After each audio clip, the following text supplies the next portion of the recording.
آج ہم بات کریں گے تصوف کی دنیا کے تحت صحبت باولیاء میں حضرت حکیم الامت مجدد ملت مولانا اشرف علی تھانوی رحمہ اللہ تعالیٰ کے مسائل السلوک کے بارے میں۔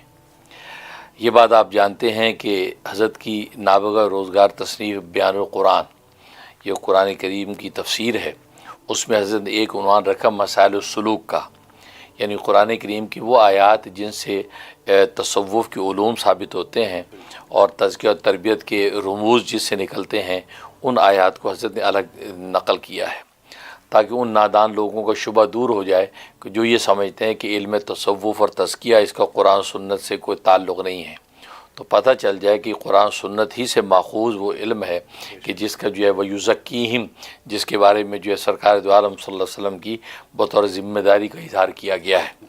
تو وہی علم تصوف و تزکیہ جو ہے وہ قرآن کریم کی آیات اور نصوص قطعیہ سے ثابت ہو رہا ہے۔ اسی حضرت نے یہ خوبصورت جو ہے عنوان وہاں قائم رکھا مسائل السلوک کا، جس کے تحت یہ ساری چیزیں ہوتی ہیں۔ تو آج ہم بات کریں گے اس کی آیت نمبر جو ہے 86 پر، آیت نمبر 86 سورہ بقرہ کی، جس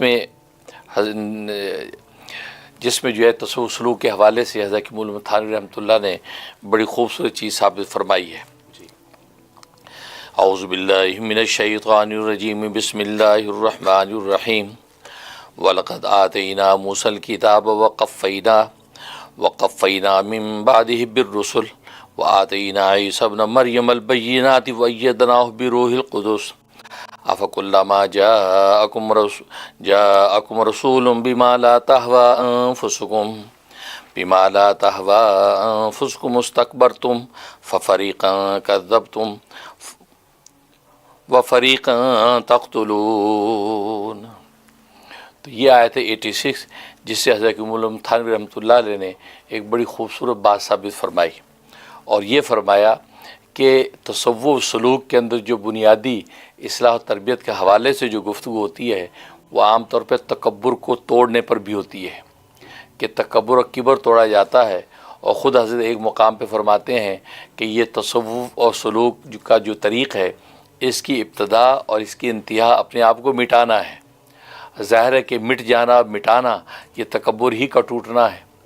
تو حضرت نے اصل میں اس آیت سے ایک بات ثابت فرمائی، کیونکہ اس آیت کے حوالے سے ایک اشکال پیدا ہوتا تھا کہ جس اشکال کا جواب اس آیت میں اللہ تبارک و تعالی نے دیا، کیونکہ اس آیت سے پہلے بنی اسرائیل کے وہ احوال ذکر کیے گئے ہیں کہ بنی اسرائیل جو ہے وہ انبیاء اکرام علیہم السلام کی تکذیب کرتے ہیں اور جنت کی نعمتوں کا انکار کرتے ہیں، اسی طریقے سے یوم آخرت کے منکر ہیں، قیامت کا انکار کرتے ہیں، ایون انبیاء کے ساتھ عداوت بھی رکھتے ہیں، انبیاء کو ستاتے ہیں، یہاں تک کہ قتل بھی کر ڈالتے ہیں، اور ان کے ساتھ جو ہے بہت ہی جو ہے نا ناروا سلوک اختیار کرتے ہیں۔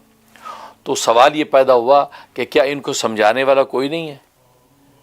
کہ جب یہ بنی اسرائیل کے اندر اتنے انبیاء آ رہے ہیں اور یہ انبیاء کے ساتھ جو اس قسم کا سلوک جو ہے ناروا کرتے ہیں، تو کیا ان کو سمجھانے والا کوئی نہیں ہے کہ جو ایسی حرکت کرتے ہیں؟ اس کا جواب اللہ تبارک و تعالی نے اصل میں اس آیت میں دیا، اور اس کے اندر اللہ تبارک و تعالی یہ فرما رہے ہیں، اور البتہ تحقیق دی ہم نے موسیٰ علیہ السلام کو کتاب، اور بھیجے ہم نے لگاتار ان کے بعد کئی رسول، اور دی ہم نے مریم کے بیٹے عیسیٰ علیہ السلام کو واضح دلیلیں، اور ہم نے تائید کی اس کی پاکیزہ روح کے ساتھ۔ کیا جب بھی کوئی رسول لایا تمہارے پاس وہ چیز جسے تمہارے نفس نہیں چاہتے تھے؟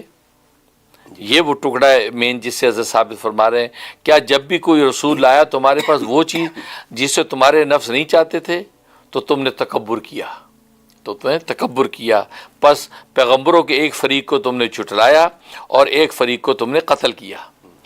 اب یہاں حضرت فرماتے دیکھو تکبر کو بنیاد ثابت کیا گیا ہے کفر اور قتل کی، کہ چونکہ تم نے تکبر کیا، تکبر کے نتیجے میں کیا ہوا، تم نے قتل بھی کیا اور اس کے نتیجے میں تم نے تکذیب بھی کی۔ تو مین مرض کیا نکلا؟ تکبر۔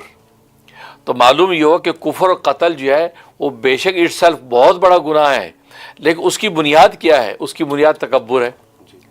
اور حضرت تھانوی رحمۃ اللہ علیہ ثابت فرما رہے ہیں کہ یہ تکبر ہی تو ہے کہ جس کی اصلاح اس طریق کے اندر ہوتی ہے، جس میں انسان کا تکبر توڑ کے اس کے اندر فنائیت پیدا کی جاتی ہے، اس کے اندر جو تواضع پیدا کیا جاتا ہے.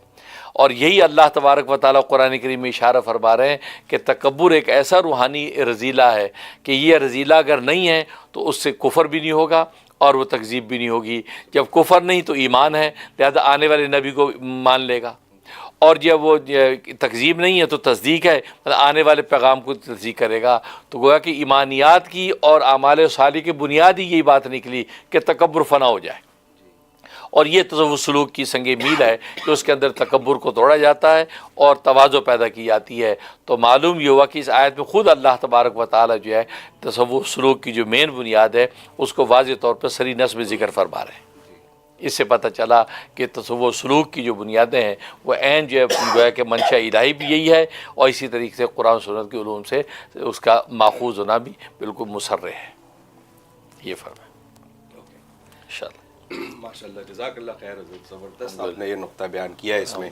تو حضرت اس میں پھر ایک کمپیریزن یہ بھی آتا ہے کہ تکبر کے مقابلے میں جہالت، تو حضرت ان دونوں میں سے بڑا گناہ یا بڑا نقص کون سا ہے؟ ظاہر تکبر تو جہالت ہی کی وجہ سے ہے، اچھا، کیونکہ جب تکبر کی اصلاح ہوگی تو علمیت، وہ تو علم تو بنیاد ہی ہے ہر چیز کی.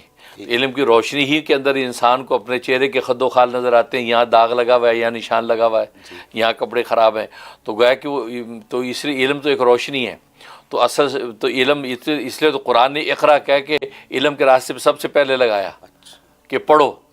تو علم جب حاصل ہوگا تو اب اس روشنی کے اندر جو ہے وہ دیکھے گا میرے جو ہے وہ جسم میں کہاں کا داغ دھبے ہیں، لہٰذا اس آئینہ تربیت کے اندر اپنی اصلاح کرتا ہوا آگے بڑھتا رہے گا. جی ضرور، شکریہ، جزاک اللہ.